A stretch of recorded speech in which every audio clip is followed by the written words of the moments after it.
चलिए आज मैं शुरू कर रहा हूँ बिहार दरोगा का टेस्ट 9। तो चलिए स्टार्ट करते हैं। पहला प्रश्न है, दिए गए चित्र को मोड़कर निम्न में से कौन सा घन बनाया जा सकता है। क्वेश्चन का फिगर ये आपके सामने में दिया गया है और आंसर का फिगर ये 4 ऑप्शन है मेरे पास। तो बताना है इसमें से कि कौन सा घन बनाया जा सकता है। तो ठीक है, ई का अपोजिट बी है, यहाँ पर ये देख लेते हैं। ई का अपोजिट बी और एफ का अपोजिट सी है, ए का अपोजिट डी है। तो ये सभी विपरीत में होना चाहिए। अगर ये कभी पड़ोसी में दिख जाए तो गलत हो जाएगा, तो ये पड़ोसी नहीं रहना चाहिए। देखते हैं इसमें से कौन सा पड़ोसी में है। चलिए ई बी, यहाँ पर ई बी है तो ये विपरीत रहना चाहिए, तो ये गलत हो गया। यहाँ पे E F D, E F D, E F D तो अलग अलग है, ये हो सकता है। यहाँ पर B C, A D, E B यहाँ भी है। देखिए ये दोनों विपरीत रहना चाहिए, यहाँ पड़ोस में दे गया है, ये भी गलत है। और ए डी देखिए यहाँ पर विपरीत में है, होना चाहिए, लेकिन ये पड़ोस में दे दिया तो ये भी गलत है। तो हमारा सही आंसर हो जाएगा बी। चलिए सेकेंड नंबर क्वेश्चन पे चलते हैं। संगम काल में कारूगार विधि और ओरोवल विधि किसका प्रतिनिधित्व करते थे। तो यह बुनकरों की गलियां का प्रतिनिधित्व करते थे। चलिए तीसरा नंबर प्रश्न पे चलते हैं। ये मैथ का प्रश्न है।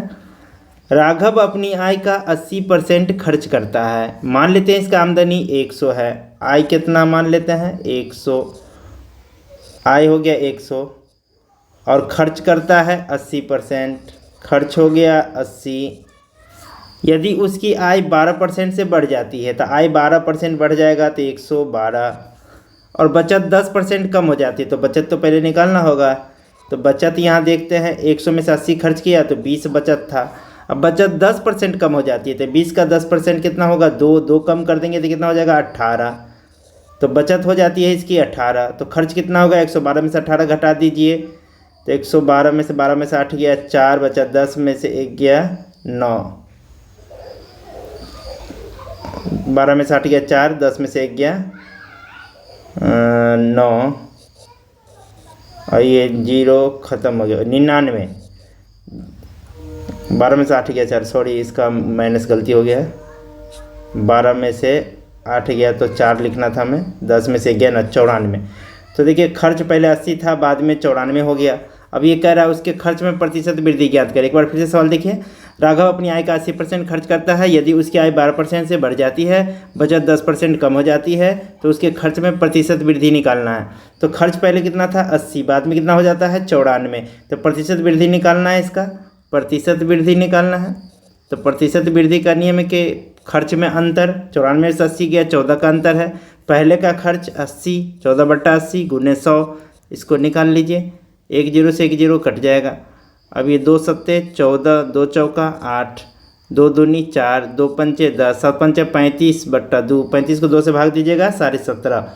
इसको आप चाहे तो ऐसे भी निकाल सकते हैं कि आमदनी पहले 100 था, खर्च इसका 80 था, बचत 20 था। अब सवाल में कह रहा था कि आमदनी 12% बढ़ जाती है, इसमें 12 केवल लिख देंगे। बचत 10% कम हो जाती है, 20 में से 10% कम करेंगे तो 2 कम हो जाती है। तो खर्च कितना होगा, देखिए आमदनी 12 है, अब बचत -2 में जा रहा है, तो इससे ज़्यादा कमाएगा, 14 कमाएगा तब तो -2 हो जाएगा खर्च।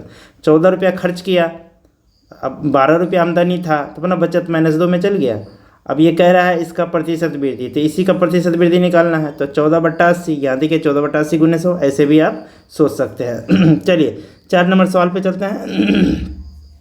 किस भारतीय अमेरिकी छात्रा को हार्वर्ड लॉ रिव्यू का अध्यक्ष चुना गया है। तो ऑप्शन है मुमताज़ खान, अप्सरा अय्यर, सृष्टि बख्शी, उमा शर्मा।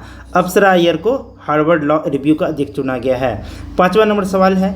निश्चित कूट भाषा में स्टाइल को 18, 19, 24, 114 लिखा जाता है। समान कूट भाषा में फर्स्ट को किस प्रकार लिखा जाएगा। हमारे पास केवल एक स्टेटमेंट है, इसी पे सोचना है। स्टाइल को इससे सोचा गया है। एस होता है 19वां लेटर, लेकिन यहाँ 18 लिखा गया है, तो एस से पहले वाले लेटर का मान रखा गया है। RS, टी किससे पहले होता है ST, Y किससे पहले होता है X, L किससे पहले होता है KL होता है। ई किससे पहले होता है EFG, ABCDE, D के बाद ये आता है। तो D का लेटर का मान 4, K का 11, एक्स का 24, एस का 19, आर का 18, यानी एक पहले वाले लेटर का लेना है। एफ किससे आता है? ई के बाद एफ आता है। जे आई किस पर से आता है? H I. आर किस पर से आता है? इसे आपको सुन Q R S R S T S से पहले आता है। अब इस सब का मान देख लीजिए। ई का 5, तो ये 5 ही मिल गया। एच का 8, यहाँ भी 8 है। क्यू का मान कितना होता है? तो क्यू के बाद आ रहा था, आर का 18 था, तो क्यू का क्या हो जाएगा? 17। 5 8 17, ये ऑप्शन इसमें भी है, इसमें भी है। और देख लेते हैं, आर का 18, एस का 19, तो टोटल यानी ये डी नंबर हमारा आंसर हो जाएगा। चलिए अगला ऑप्शन देखते हैं। 6 नंबर सवाल है, एक नाव शांत जल में 19 किलोमीटर प्रति घंटा की गति से यात्रा कर रहा है, तो यदि धारा की गति 3 किलोमीटर प्रति घंटा हो तो नाव की धारा के अनुकूल 88 किलोमीटर और धारा के प्रतिकूल 24 किलोमीटर जाने में कुल कितना समय लगेगा। तो आपको पहले पीछे दे दिया था 2 चीज़, एक नाव का चाल, एक धारा का चाल। तो नाव का दिया था 19 किलोमीटर प्रति घंटा, धारा का 3 किलोमीटर प्रति घंटा। तो धारा के अनुकूल क्या हो जाएगा? धारा के अनुकूल में दोनों जुड़ जाएगा, 19 3 22 हो जाएगा। और धारा के प्रतिकूल में दोनों माइनस हो जाता है, 19 में से 3 गया 16 हो जाएगा। 24 किलोमीटर जाने में कुल कितना समय लगेगा? आपको टोटल टाइम निकालना है, कुल समय। तो कुल समय बराबर धारा के अनुकूल समय और धारा के प्रतिकूल समय, दोनों समय को जोड़ देना आपको। धारा के अनुकूल समय, धारा के प्रतिकूल समय। समय का फॉर्मूला क्या होता है? दूरी बट्टा चाल। समय बराबर होता है दूरी बट्टा चाल। डिस्टेंस बाय स्पीड शॉर्टकट में लिख देते हैं, दूरी बट्टा चाल। दूरी पर कितना है? 24 किलोमीटर, और चाल है धारा के अनुकूल 22, और ये दूरी 24 कांस्टेंट है, और चाल है धारा के प्रतिकूल 16। अब इसको आप काट के निकाल लीजिए, समय बराबर दूरी बट्टा चाल। ठीक है, चलिए काटिए थी इसको। 22 को 11 12, इसको काट लेते हैं। 2 8 16, सॉरी 8 खान से काटेंगे तो जल्दी कट जाएगा ये। 8 से काटते हैं इसको। 8 दूनी 16, 8 तिरिक 24, तो 2/3 को भाग दीजिएगा, ये 1.5 आ जाएगा। और 11 से 12 में भाग दीजिएगा तो 11 का 11, और बचेगा 1, तो 0। 100 1.11 88 11 99 1.09 ऐसे करके आएगा। तो इसको जोड़ने पर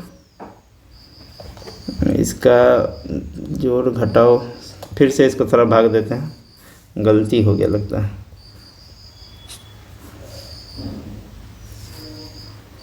दूरी बट्टा चाल, तो धारा के अनुकूल यहाँ 88 था, सॉरी ये हमने गलती लिख दी। एक बार फिर से फ्रेंड बनाते हैं, थोड़ा सा मिस्टेक हो गया है ये। टाइम बराबर हमने लिखा था डिस्टेंस बाय स्पीड, ये सही है। और डिस्टेंस धारा के अनुकूल था 88/22, हमने उतारने में गलती किया था, सॉरी। यहाँ डिस्टेंस है 24/16, अलग अलग डिस्टेंस है। इसको काट के हमने लिखा था 22 चौक 88, ये 4 हो जाएगा, प्लस 16 से 24 को काटे थे तो 1.5 आएगा। आप काट के देख लीजिएगा, 5.5 आ जाएगा इसका। चलिए 7वां नंबर प्रश्न है, अनगलील और रूबन किसकी आत्मकथा है? तो अनगलील और रूबन ऑप्शन है Rahul Gandhi, M.K. Stalin, Sharad Pawar, M. Karunanidhi. ये M.K. स्टालिन की आत्मकथा है। 8वां नंबर सवाल है, किस राज्य ने वाहन निगरानी प्रणाली सुरक्षा मित्र परियोजना शुरू की है? तो वाहन निगरानी प्रणाली को शुरू करने वाला है केरल। 9वां नंबर सवाल है, भारत में हर साल राष्ट्रमंडल दिवस कब मनाया जाता है? ऑप्शन है 22 मई, 28 मई, 11 मई, 24 मई। तो ये 22 मई को मनाया जाता है। इस 10वां नंबर प्रश्न है, एशिया का पहला शहतूत जीवाश्म किस भारतीय राज्य में खोजा गया था? शहतूत जीवाश्म कहाँ खोजा गया था? ऑप्शन है राजस्थान, हरियाणा, मणिपुर, केरल। तो यह केरल में खोजा गया था। 11वां नंबर सवाल, गणतंत्र दिवस शिविर 2023 में किस राज्य में राष्ट्रीय कैडेट कोर के दल ने प्रधानमंत्री का बैनर जीता था? तो यह महाराष्ट्र ने जीता था, ये आपको याद रखना है। चलिए 12 नंबर सवाल है, किस बॉलीवुड अभिनेता को फ्रेंच रिवेरा फिल्म फेस्टिवल में एक्सीलेंस इन सिनेमा अवार्ड जीता है? तो यह अभी जीते हैं नवाजुद्दीन सिद्दीकी ने। 13 नंबर सवाल है, हाल ही में सबसे अधिक वेतन पाने वाले FMCG CEO कौन बने हैं? तो ये सौगात गुप्ता बने हैं। चलिए हम ऑप्शन में देख लेते हैं 13 नंबर का, ये है Saugat Gupta, B number answer. 14 number सवाल देख लेते हैं, हाल ही में सरमत नाम की अंतर महाद्वीपीय बैलिस्टिक मिसाइल का सफल परीक्षण किस देश ने किया है? तो सरमत नाम की बैलिस्टिक मिसाइल का जो छोड़ा गया है ऑप्शन है चीन से, अमेरिका से, इजराइल से, रूस से। तो सरमत रूस, इसको हमने इसे याद रखा था, तो रूस से, रूस आपको याद रखिएगा, सरमत रूस। 15 नंबर सवाल, ऑनलाइन गेमिंग से संबंधित मामलों के लिए किस केंद्रीय मंत्रालय को नोडल मंत्रालय के रूप में मंजूरी दी गई है? तो नोडल मंत्रालय के रूप में मंजूरी दी है ऑनलाइन गेमिंग। तो ऑनलाइन गेमिंग आता है किसके अंतर्गत, पहले इसको ध्यान रखना है। ये वित्त मंत्रालय में नहीं आता है। विज्ञान प्रौद्योगिकी, इलेक्ट्रॉनिक्स, IT, ये दोनों में से एक आ सकता है, ये इसमें आता है, ठीक है, ये भी नहीं होगा। इलेक्ट्रॉनिक्स और IT मंत्रालय में आता है और इसी को नोडल मंत्रालय के रूप में मंजूरी दी गई है। 16 नंबर सवाल है, सेनेगल की राजधानी क्या है? तो सेनेगल की राजधानी डकार, ये हमको डकार याद रखें, निगलने के बाद आदमी डकार लेता है, इसे शॉर्ट में याद रखे थे। सेनेगल की राजधानी डाकर लिखा है, डकार भी होता है, डाकर, ठीक है। तो 16 का हो जाएगा आंसर C। 17 नंबर सवाल है, ओलंपिक खेलों में महिलाओं की भागीदारी सर्वप्रथम कब शुरू हुई थी? तो ओलंपिक खेलों में महिलाओं की भागीदारी, ऑप्शन है London Olympic, Paris Olympic, Athens Olympic, Tokyo Olympic. यह 1900 ईस्वी में पेरिस ओलंपिक में हुआ था। B नंबर इसका आंसर हो जाएगा। चलिए 18 नंबर सवाल देखते हैं। यहाँ पे रीजनिंग का क्वेश्चन है। 3, 4, 8, 6, 10, 20, 14 इस तरह से दिया गया है। इसको पहले हम 2 भाग में बांट के सोचते हैं, एक ऊपर का भाग, एक नीचे का भाग। तो दोनों में देखते हैं। यहाँ पे 3 का डबल 6, 4 का डबल 8, ये तो कॉमन मिल रहा है। यहाँ पे देखते हैं ये दोनों का जोड़ करके, 14, 6, 20 और 20, 8, 28। यहाँ पे देखिए 20 और 28 में 8 बढ़ जा रहा है, इधर 8 बढ़ जा रहा है। तो अगर इस तरह से सोचें तो 10, 4, 14, इधर 8 बढ़ाएंगे तो 22 होना चाहिए। तो 22 में 3 गया, यहाँ 19 ऑप्शन में है। चलिए A नंबर आंसर हो जाएगा। चलिए 19 नंबर सवाल देखते हैं। भारत ने किस देश के साथ माइग्रेशन और मोबिलिटी पर संयुक्त घोषणा पत्र हस्ताक्षर किए हैं? माइग्रेशन और मोबिलिटी पर भारत ने किस देश के साथ? ऑप्शन है डेनमार्क, आयरलैंड, फिनलैंड, स्वीडन। तो यह फिनलैंड के साथ घोषणा किया है। चलिए 20 नंबर सवाल है, हिंद इंडिया नामक पुस्तक किसके द्वारा लिखी गई थी? तो हिंद इंडिया नामक पुस्तक जवाहरलाल नेहरू, BG तिलक, अरविंद घोष, महात्मा गांधी ने लिखा था हिंद इंडिया नामक पुस्तक। 21 नंबर सवाल है, चीन की विशाल दीवार के निर्माण का श्रेय किसे दिया जाता है? अब विशाल दीवार चीन का किसने बनाया, इसके देख लेते हैं ऑप्शन थोड़ा। चीन के विशाल दीवार बनाने वाले थे, ऑप्शन है क्विन शी हुएंग, फाहिन, कुएन ज्वांग या हुइन सेंग, ईजिंग। अब हुएंग को याद रखेंगे, क्विन शी हुएंग चीन की विशाल दीवार को बनाया था, क्विन शी हुएंग। 22 नंबर सवाल है, निम्नलिखित में कौन सा स्मारक दिल्ली में स्थित नहीं है? तो आइए देखते हैं। अलाई दरवाज़ा अलाउद्दीन खिलजी ने दिल्ली में ही बनाया था। इंडिया गेट ये भी दिल्ली में है, सबको पता है इंडिया गेट सबसे ज़्यादा फेमस है। हुमायूं का मकबरा ये भी दिल्ली में है और बुलंद दरवाज़ा आगरा में है। तो ये दिल्ली में नहीं, हमारा आंसर हो जाएगा B। चलिए 23 नंबर सवाल, इसरो ने इस इंजन का सफलतापूर्वक परीक्षण किया जो भारत के पहले मानववाहक रॉकेट गगनयान मानव अंतरिक्ष मिशन को शक्ति प्रदान करेगा। इंजन का नाम क्या है? आपको मानववाहक रॉकेट बताना है। भारत का पहला मानववाहक रॉकेट कौन है जो सफलतापूर्वक परीक्षण किया गया गगनयान मिशन को शक्ति देने के लिए? ऑप्शन है विकास इंजन, प्रिजर्व इंजन, गर्व इंजन, उड़ान इंजन। ऑप्शन सही है 23 का A, विकास इंजन। चलिए अगला प्रश्न पे चलते हैं हम लोग। 24 नंबर सवाल है, RTI अधिनियम कब प्रभावी हुआ था? सितंबर 2005 में, दिसंबर 2005 में, अक्टूबर 2005 में, नवंबर 2006 में। 2005 तो 3 ऑप्शन है, 2005 में ही हुआ था। अब महीना आपको याद रखना, अक्टूबर महीने में हुआ था। किस महीने में हुआ था? RTI अधिनियम अक्टूबर 2005 में हुआ था। 25 नंबर सवाल पे चलते हैं।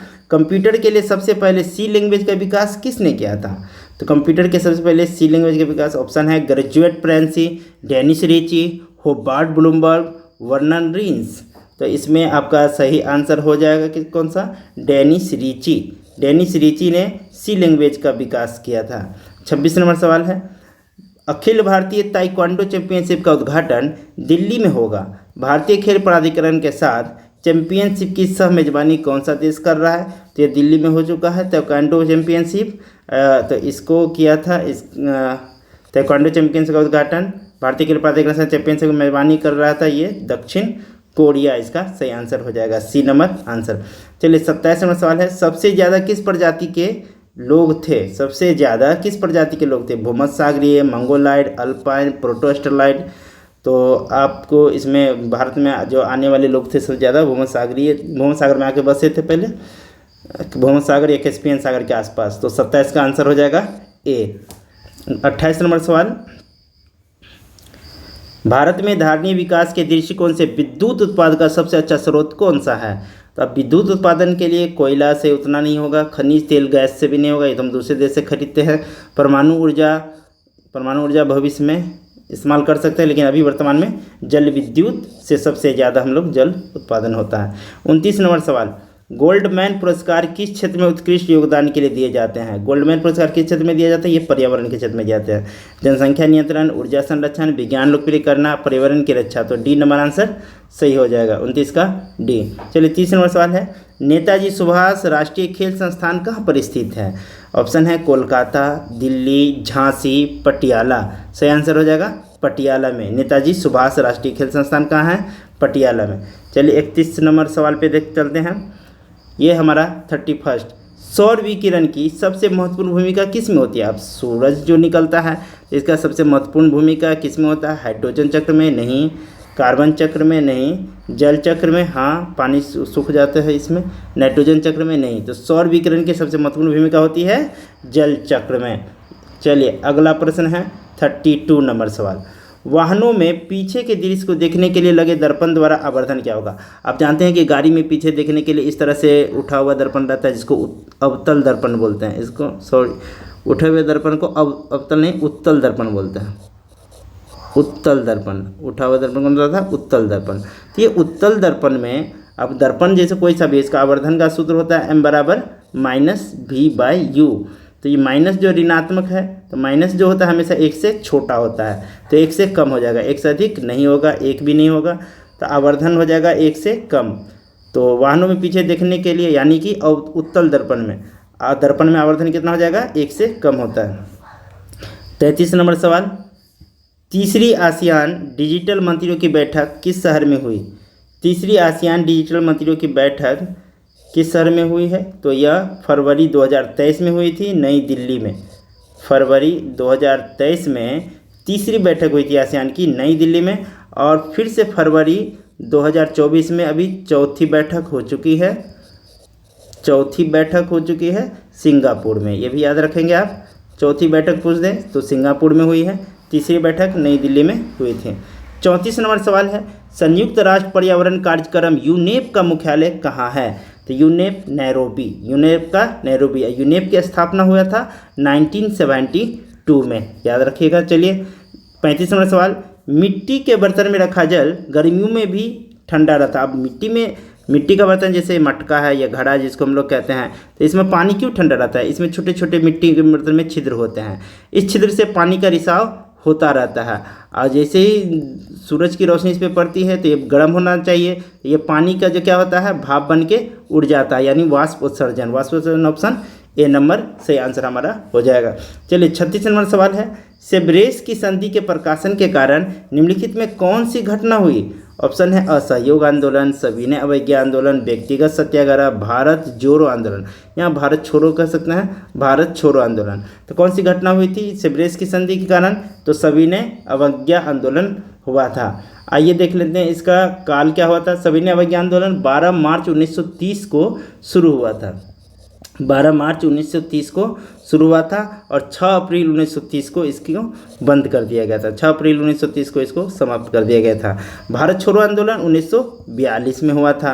असहयोग आंदोलन 1920 में हुआ था, और ये व्यक्तिगत सत्याग्रह 17 अक्टूबर 1940 को पवनार में हुआ था, व्यक्तिगत सत्याग्रह आंदोलन। चलिए 37 नंबर सवाल है, निम्नलिखित में कौन सुमेलित नहीं है, यानी कौन सुमेलित नहीं है उसको चुनना है। वायसराय या गवर्नर जनरल की घटनाएं दिया है। लॉर्ड नॉर्थब्रुक के समय पंजाब में कूका आंदोलन हुआ था, ये आपको याद रखना है। लॉर्ड नॉर्थब्रुक के समय, लॉर्ड नॉर्थब्रुक का काल कब हुआ था? 1872 से 1876 इसका काल था। 1872 से 1876 लॉर्ड मेयो के मरने के बाद ये 1872 से 76 में लॉर्ड नॉर्थब्रुक गद्दी पर बैठा था। लॉर्ड मिंटो 1905 से 1910 है इसका काल। 1905 से 1910 गद्दी पे बैठने के एक साल बाद 1906 में मुस्लिम लीग का गठन हुआ था, तो ये भी सही है, मुस्लिम लीग का गठन हुआ था। चलिए लॉर्ड हार्डिंग का काल है 1844 से 1848। लॉर्ड हार्डिंग का काल 1844 से 1848। इसके समय में, हार्डिंग के समय में नरबली प्रथा पर कैंपबेल के नेतृत्व में रोक लगा दिया गया था। 1846 में कैंपबेल के नेतृत्व में नरबली प्रथा को रोक दिया गया था। उड़ीसा में खोंड जनजाति द्वारा जो है इसको नरबली प्रथा पहले किया जाता था। लॉर्ड हेस्टिंग 1813 से 23 इसका काल है। 10 साल का इसका काल था। 1813 से 23 1824 में बैरकपुर का सैन्य विद्रोह हुआ था 24 में, तो ये 23 तक रहा था, तो इसका काल में ये मैच नहीं कर रहा है, तो ये गलत हो जाएगा। जबकि बैरकपुर का जो सैन्य विद्रोह हुआ था 1824 में हुआ था। हेस्टिंग का काल है 13 से 23, तो हमारा सही आंसर हो जाएगा 37 का डी। 38 नंबर सवाल है, 1857 के प्रथम स्वाधीनता संग्राम के स्वतंत्रता सेनानियों में महक परी का उपनाम किसे दिया था? तब महक परी याद रखेंगे, हजरत महल, बेगम हजरत महल को महक परी कहा गया था। 39 नंबर सवाल, द स्कोप ऑफ हैप्पीनेस किसकी रचना है? The scope of happiness, option है Sarojini Naidu, Annie Besant, Katherine Mayo, Vijaya Lakshmi Pandit. तो सही हमारा ऑप्शन हो गया विजया लक्ष्मी पंडित, सही है, डी नंबर आंसर सही है। चलिए 40 नंबर सवाल, निम्नलिखित पर विचार करें। तुगलकाबाद, लोधी गार्डन, कुतुब मीनार, फतेहपुर सीकरी, ये 4 ऑप्शन हैं। इसको कालक्रम के अनुसार सजाना है। यहाँ लिखा हुआ कालक्रम के अनुसार सही कालक्रम में इसका निर्माण बताइए। तो देखिए इसका सही कालक्रम क्या हो जाएगा। आइए, तुगलकाबाद की स्थापना 14वीं शताब्दी में 1320 या 21, इसी तरह से ऑप्शन आएगा, कहीं 1320 या 1321 आ सकता है। तुगलकाबाद की स्थापना हुआ था। कुतुब मीनार का निर्माण कुतुबुद्दीन ऐबक ने किया था और ये गुलाम वंश के संस्थापक थे। कुतुबुद्दीन ऐबक गुलाम वंश के संस्थापक थे, याद रखिएगा, कुतुबुद्दीन ऐबक गुलाम वंश के संस्थापक थे। इसका शासनकाल 1206 से 1290 यानी 13वीं शताब्दी इसको हम कह सकते हैं। लोधी गार्डन की स्थापना 15वीं शताब्दी में हुआ था। और फतेहपुर सीकरी ये आगरा में है, इसका स्थापना 1569 में हुआ था, ये 16वीं शताब्दी में हुआ था।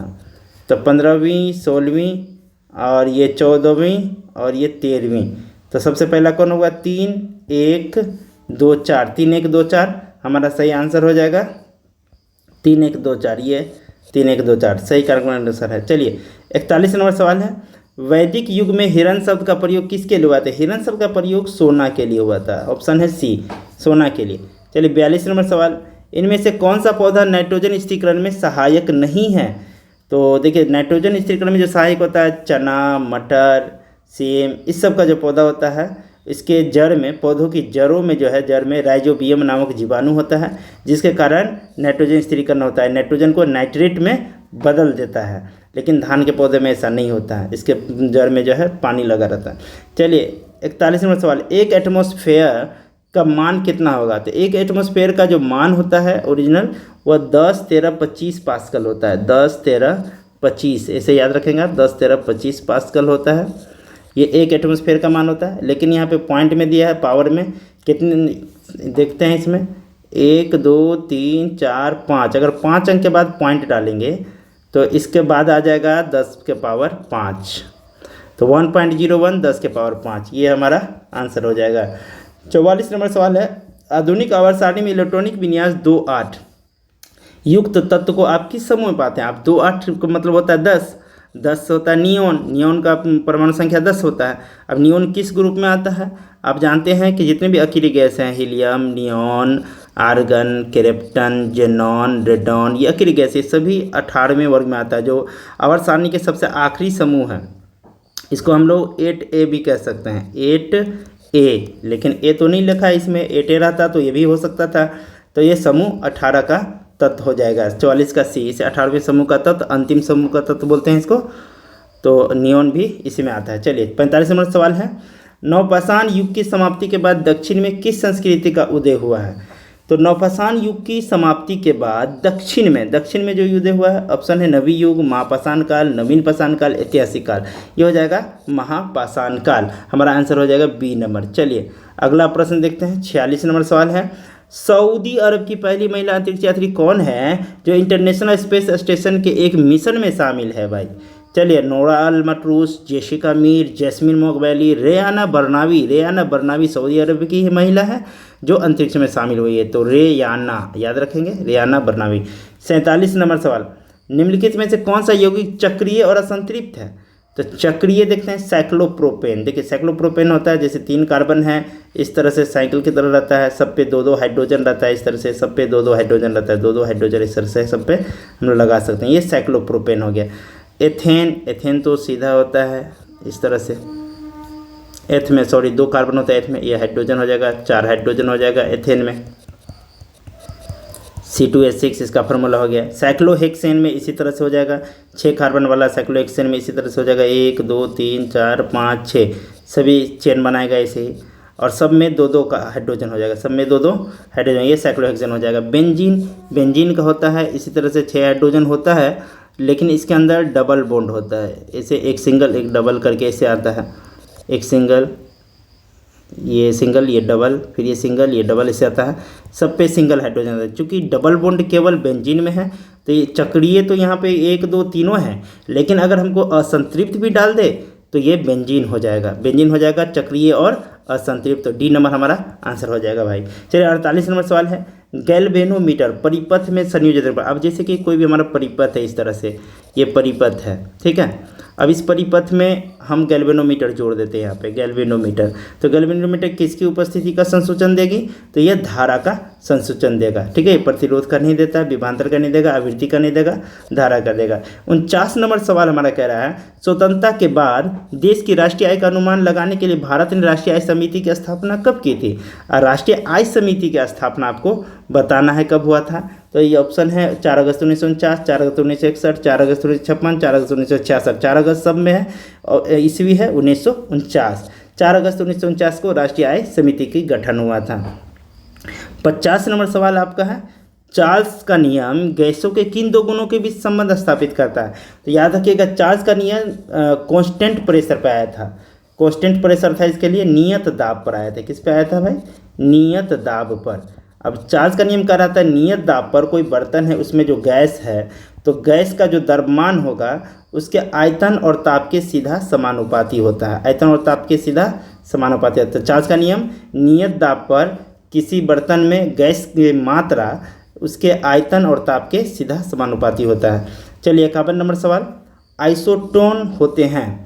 आइसोटोन समान संख्या में न्यूट्रॉन, समान संख्या में प्रोटॉन, समान संख्या में न्यूक्लियन, इनमें से कोई नहीं।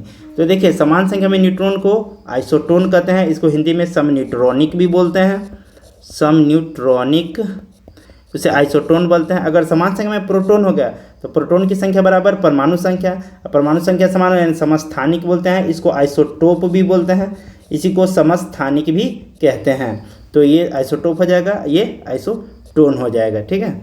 समान संख्या में न्यूक्लियन, अगर इलेक्ट्रॉन की संख्या समान होगा तो सम इलेक्ट्रॉन हो जाएगा, आइसो इलेक्ट्रॉनिक। चलिए 52 नंबर सवाल, भारत में आय है, आय और धन का वितरण है। तो भारत में जो आमदनी होता है लोगों को, उससे ज़्यादा किसी के पास संपत्ति है। अगर आमदनी है किसी का, मान लेते हैं 50,000 रुपया महीना, और करोड़ों की संपत्ति उसके पास अपनाए रहता है, कहाँ से आता है? ये तो असमान वितरण है, अलग अलग है। भारत में आय और धन का वितरण असमान है। 53 नंबर सवाल, ऑक्टेन संख्या गुणवत्ता का माप, ये पेट्रोल की गुणवत्ता का माप है, ऑक्टेन संख्या में मापा जाता है। सरकार 54 नंबर सवाल है, सरकार द्वारा पुरानी मुद्रा को समाप्त कर नई मुद्रा चलाना क्या कहलाता है? अब लॉकडाउन से पहले एक बार सरकार मोदी जी ने पुरानी मुद्रा को बंद करके नया नोट निकाल दिया था, उसको हम लोग कहते हैं विमुद्रीकरण। क्या बोलते हैं इसको? विमुद्रीकरण। 54 का बी। 55 नंबर सवाल है, राज्य पुनर्गठन आयोग का गठन कब किया गया था? तो राज्य पुनर्गठन आयोग 55 नंबर सवाल हमारा हो जाएगा, ऑप्शन है 53, 1955, 1956, 1960। यह 1953 में हुआ था। 56 नंबर सवाल, भारतीय संविधान की प्रस्तावना में निम्नलिखित में से किस स्वतंत्रता का वर्णन नहीं है? 1 मिनट 54-55, ठीक, मुझे लगा कोई क्वेश्चन छोड़ दिया। राज्य पुनर्गठन आयोग का गठन कब किया गया है? 1953 में। 56 नंबर सवाल है, भारतीय संविधान की प्रस्तावना में निम्नलिखित में से किस स्वतंत्रता का वर्णन नहीं है? विचार की स्वतंत्रता, विचार प्रकट करने की स्वतंत्रता, विश्वास की स्वतंत्रता, आर्थिक स्वतंत्रता। आपको आर्थिक यानी धन रखने की स्वतंत्रता तो नहीं दिया गया है, विचार प्रकट करने की स्वतंत्रता ये सब है, लेकिन इसका वर्णन नहीं है। तो डी नंबर हमारा आंसर हो जाएगा। चलिए 57 नंबर सवाल पे चलते हैं। भारतीय संविधान के किस अनुच्छेद के अंतर्गत जिला योजना समिति का गठन होता है? तो जिला योजना समिति का गठन 243 जेड में होता है। 243 जेड में, अनुच्छेद 243 जेड में। 58 और सवाल है, प्रथम विश्व युद्ध के दौरान बर्लिन में भारतीय स्वतंत्रता समिति का गठन किसने किया था? अब बर्लिन में भारतीय स्वतंत्रता समिति का गठन किसने किया? ऑप्शन है सोहन सिंह भाखना, लाला हरदयाल, बरकतुल्ला को यहाँ गलती लिख दिया है, बरकतुल्ला, महेंद्र प्रताप। तो इसने लाला हरदयाल ने 58 का सही आंसर हो जाएगा लाला हरदयाल, इसने भारतीय स्वतंत्रता समिति का गठन किया था। 59 नंबर सवाल है, किन दो संस्थाओं को मिलाकर, संख्या गलत लिखा गया है, किन दो संस्थाओं को मिलाकर ब्रिटिश इंडियन एसोसिएशन नामक संगठन की स्थापना की गई थी? तो चलिए ऑप्शन देखते हैं। जमींदारी एसोसिएशन, तो सब में है zamindari. Indian league, Bengal British India league, Indian association, Bengal British India society zamindari association के साथ मिल करके किया था। चलिए 60 नंबर सवाल देख लेते हैं। ये आपका है 60 नंबर प्रश्न। तुर्कों ने सर्वप्रथम किस भारतीय शासक को पराजित किया था? ऑप्शन है दाऊद, राजा हरदत्त, जयपाल, भीम प्रथम। तो ये भीम प्रथम को पराजित किया था। 60 नंबर का आंसर नहीं, सॉरी, ये भी नहीं होगा। ये जयपाल के विरुद्ध किया गया था। तुर्कों ने सर्वप्रथम भारतीय शासक को पराजित किया था जयपाल के विरुद्ध। 61 नंबर सवाल है, औरंगजेब ने किसको साहिबात उज जमानी की प्रदान की? साहिबा उज जमानी भी इसको बोलते हैं। साहिबात उज जमानी जो है औरंगजेब ने किसको दिया था? जहां आरा को, आमिर हसन को, रोशन आरा को, शाइस्ता खां को? नहीं, ये जहां आरा को दिया था। 61 का बी, सॉरी ए, 61 का ए। 62 नंबर सवाल, गतिज ऊर्जा और स्थितिज ऊर्जा को सम्मिलित रूप से क्या कहा जाता है? अब कोई जैसे मशीन है, अब मशीन का जैसे गियर नसता है या पार्ट नसता है, तो इसके अंदर जो है उसको घूमने के कारण गतिज ऊर्जा भी रहता है और एक ही जगह पे घूम रहा है। अगर ये चल नहीं रहा है, गियर एक ही जगह पे घूम रहा है, तो इसके अंदर पोटेंशियल एनर्जी भी होती है। तो किसी मशीन के अंदर पोटेंशियल एनर्जी और मैकेनिकल एनर्जी दोनों होती है, तो इसमें यांत्रिक ऊर्जा होता है। गतिज kinetic energy plus potential energy दोनों मिल करके हो जाता है मैकेनिकल एनर्जी, यांत्रिक ऊर्जा। चलिए अगला प्रश्न है, ई स्टेट्स जनरल किस प्रकार की संस्था थी?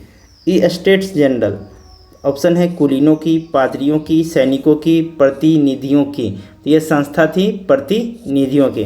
64 नंबर सवाल है, स्टाम्प एक्ट किसने लगाया था? स्टाम्प एक्ट, ऑप्शन है ग्रेनविले ने, लॉर्ड नॉर्थ ने, छोटा पीट ने, एडम स्मिथ ने। तो आपका सही आंसर है ग्रेनविले ने लगाया था स्टाम्प एक्ट। 65 नंबर सवाल है, हेनरी द नेविगेटर किस देश का राजा था? हेनरी द नेविगेटर या पुर्तगाल का राजा था। हेनरी द नेविगेटर पुर्तगाल का राजा था। चलिए अगला ऑप्शन है, क्वेश्चन है 66 नंबर, कुस्तुनतुनिया का पतन कब हुआ था?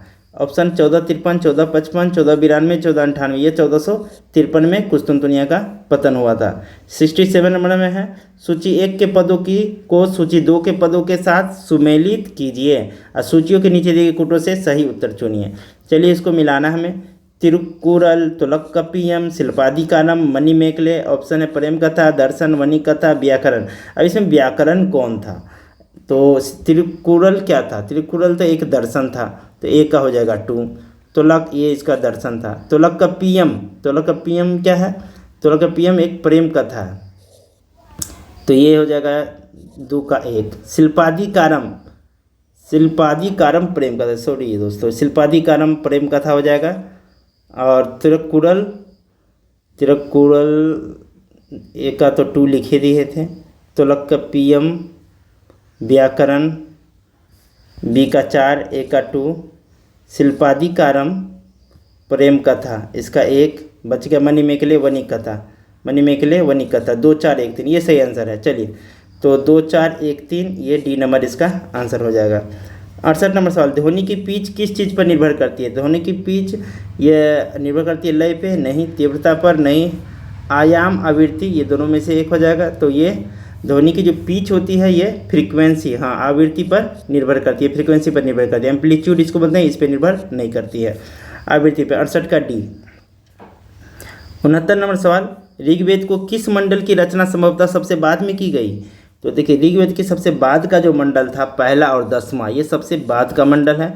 और दूसरा तथा 7वां तो सबसे प्राचीन मंडल है। 7वां को कहते हैं सबसे प्राचीन, और 2 से 7, अगर 2 से 7 तक जाएंगे तो ये सभी को ही प्राचीन मंडल कहते हैं, लेकिन 7वां सबसे प्राचीन है और इसी को ही वंश मंडल भी कहते हैं। तो इसे हम प्राचीन याद रखेंगे, सबसे प्राचीन 7वां है और 2 से 7 को 7 प्राचीन मंडल कहते हैं और पहला 10वां सबसे बाद का मंडल है। तो 69 का आंसर बी हो गया। 70 नंबर सवाल है, परमाणु के भीतर न्यूट्रॉन प्रोटॉन पर आरोपित बल क्या कहलाता है। अब जैसे कोई इस तरह से नाभिक है, नाभिक के अंदर प्रोटॉन न्यूट्रॉन दोनों होता है इसमें नाभिक में, तो ये जो है नाभिक में ही रहता है, ये बाहर कक्षा में नहीं जाता। कक्षा में तो इलेक्ट्रॉन चक्कर लगाते हैं, तो ये अंदर में जो बांधे रहता है, इसको किस बल के कारण बांधे रहता है, तो इसे हम लोग कहते हैं नाभिकीय बल, इसे बोलते हैं नाभिकीय बल। चलिए तो 70 का आंसर हो जाएगा ए नंबर, नाभिकीय बल। 71 नंबर सवाल, किस एक्ट को प्रयास और भूल की संज्ञा दी जाती है। तो 1773 के रेगुलेटिंग एक्ट को प्रयास और भूल की संज्ञा दी जाती है। 72 नंबर सवाल है, राष्ट्रपति को कोई भी विधेयक को अपने पास सुरक्षित रखने का अधिकार किस वीटो के तहत होता है। अत्यंतिक वीटो, याद रखेंगे, अत्यंतिक वीटो के तहत राष्ट्रपति अपने पास कोई भी विधेयक को रख सकता है सुरक्षित। 73 नंबर सवाल है, किचन कैबिनेट में कौन कौन शामिल होते हैं। देखिए किचन कैबिनेट, जैसे ये हमारा मान लेते हैं कैबिनेट है, यहाँ पे प्रधानमंत्री है, प्राइम मिनिस्टर, और इसके जो कैबिनेट के सदस्य है ये सबका चेयर है, कैबिनेट का सदस्य है, और इसमें शामिल ये किचन कैबिनेट बना रहे हैं। तो किचन कैबिनेट प्राइम मिनिस्टर रह सकते हैं, उसके कैबिनेट मंत्री रह सकते हैं, और प्राइम मिनिस्टर के जो रिश्तेदार होंगे, घर के लोग होंगे, वो लोग भी इसमें, घर के लोग जो पारिवारिक सदस्य है, रिश्तेदार में जो खास मित्र है वो भी शामिल रह सकते हैं। तो ऑप्शन देखते हैं, कैबिनेट मंत्री सही है, कैबिनेट मंत्री ये लोग हैं। विश्वसनीय सदस्य, रिश्तेदार, ये लोग भी रह सकते हैं। प्रधानमंत्री के मित्र भी रह सकते हैं, प्रधानमंत्री के पारिवारिक सदस्य भी रह सकते हैं। तो ये सभी ऑप्शन हो जाएगा 73 का डी। 74 नंबर सवाल, सर्वोच्च न्यायालय में तदर्थ न्यायाधीश की नियुक्ति किस अनुच्छेद के तहत किया जाता है। तो तदर्थ न्यायालय में न्यायाधीश की नियुक्ति अनुच्छेद 127 के तहत किया जाता है। तो याद रखेंगे इसका 1 to 7। 75 नंबर सवाल है, लोकसभा के विशेष अधिकार समिति में कितने सदस्य होते हैं। लोकसभा के विशेष अधिकार समिति में 15 सदस्य होते हैं। 76 नंबर सवाल,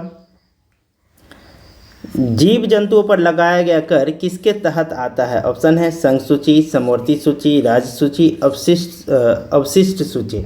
तो इसे हम लोग राज्य सूची के तहत रखा जाता है, जीव जंतु पर लगाया गया कर। 77 नंबर सवाल, मानव रक्त की श्यानता का कारण है। अब मानव का जो रक्त है उसमें जो विस्कोसिटी होती है, श्यानता होती है, किसके कारण, रक्त में प्रोटीन के कारण, बिंबाणु, आरबीसी, डब्ल्यूबीसी सभी। तो ये प्रोटीन सही आंसर हो जाएगा, रक्त में प्रोटीन के कारण श्यानता होती है। चलिए अगला प्रश्न देख चलते हैं। अगला प्रश्न है 78, भारत की सरकारी भाषा संबंधी प्रावधान का संशोधन हो सकता है। ऑप्शन है सामान्य बहुमत से कम 2/3 बहुमत से कम 3/4 बहुमत से, यह है संशोधित नहीं किया जा सकता। इसे संशोधित तो कर सकते हैं और इसे सामान्य बहुमत से ही संशोधित किया जा सकता है सरकारी भाषा संबंधी।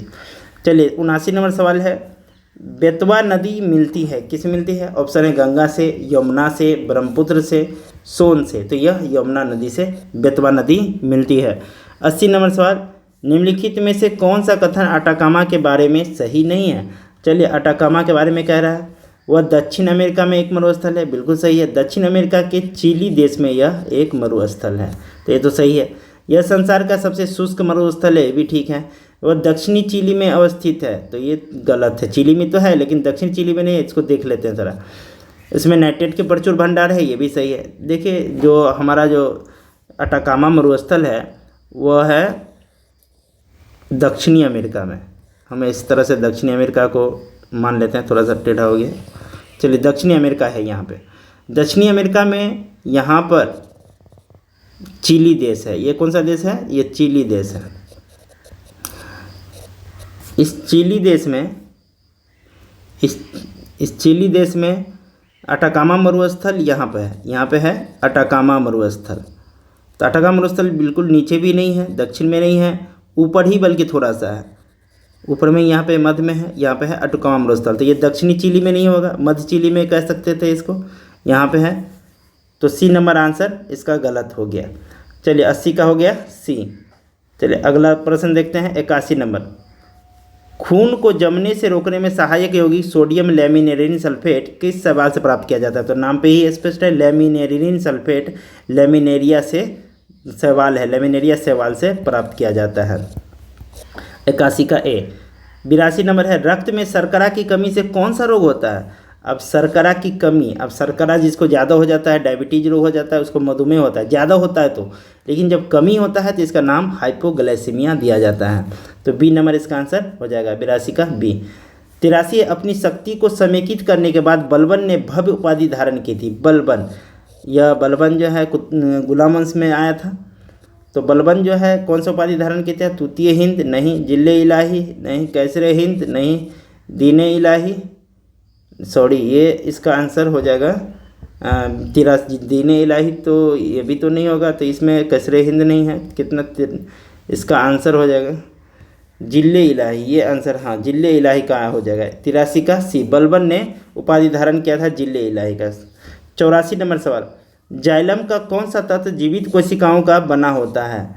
ऑप्शन है वाहिकाएं, वाहिनिकाएं, वाहिकाएं, तंतु, जाइलम मृदुतक। तो ये सही आंसर इसका हो जाएगा जाइलम मृदुतक। 84 का डी नंबर आंसर। 85 नंबर सवाल है, सिल्वर फिश किस संघ के जीव है? एनेलिडा, पॉरीफेरा, कॉर्डेटा, आर्थ्रोपोडा समूह के, ये सही आंसर है। सिल्वर फिश आर्थ्रोपोडा समूह में आते हैं। 86 नंबर सवाल, भोजन का पूर्ण पाचन छोटी आंत के किस भाग में होता है? तो भोजन का पाचन छोटी आंत के ऑप्शन है ग्रहणी, जेजुनम, इलियम। तो इलियम में होता है। देखिए भोजन का पाचन, जैसे हमारा ये ग्रास नली है, ये अमाशय में पहले भोजन जाता है, भोजन जाता है अमाशय में। अमाशय में जाने के बाद ये इस तरह से एक यू प्रकार की नली होती है। तो छोटी आंत जो 3 भाग में बांटा जाता है, एक है ग्रहणी, इलियम, जेजुनम। इसी को इंग्लिश में कहते हैं ड्यूडेनम, ड्यूडेनम, एक है जेजुनम और एक है इलियम। 3 भाग में बांटा गया रहता है छोटी भाग को। पहला भाग होता है ड्यूडेनम, यहाँ से यहाँ तक, इसको कलर कर देते हैं, ये ड्यूडेनम है, ये ड्यूडेनम है, ये सबसे छोटा भाग होता है ड्यूडेनम, ये सबसे छोटा भाग होता है। उसके बाद होता है जेजुनम, बीच में, बीच वाला जो होता है इस तरह से जो है, इसका नाम है बीच वाला का जेजुनम। और नीचे में जो रहता है सबसे ज़्यादा, ये नीचे में, इस नीचे वाले को हम इस तरह से कलर कर देते हैं, नीचे में ये सबसे लंबा होता है, इसको हम लोग कहते हैं इलियम। अब भोजन का पूर्ण पाचन इसी में होता है, भोजन का पूर्ण पाचन इसी में होता है। ये सबसे पहला है ड्यूडेनम, ये सबसे पहला क्या है? ड्यूडेनम, बीच में है जेजुनम। चलिए 86 का हो गया आंसर, सी नंबर आंसर। चलिए 87 पे चलते हैं। बासमती चावल के दाने पकाने पर लंबे हो जाते हैं क्योंकि उसमें बाहुल होता है। इसमें सबसे ज़्यादा क्या होता है? ऑप्शन है लाइसिन का, एमाइलोज का, शर्करा का, तेल का। तो सही आंसर हो जाएगा बी नंबर। चलिए 88 नंबर सवाल, मैगलन अंतरिक्ष यान किस ग्रह हेतु भेजा गया है? तो मैगलन अंतरिक्ष यान को नासा ने भेजा है,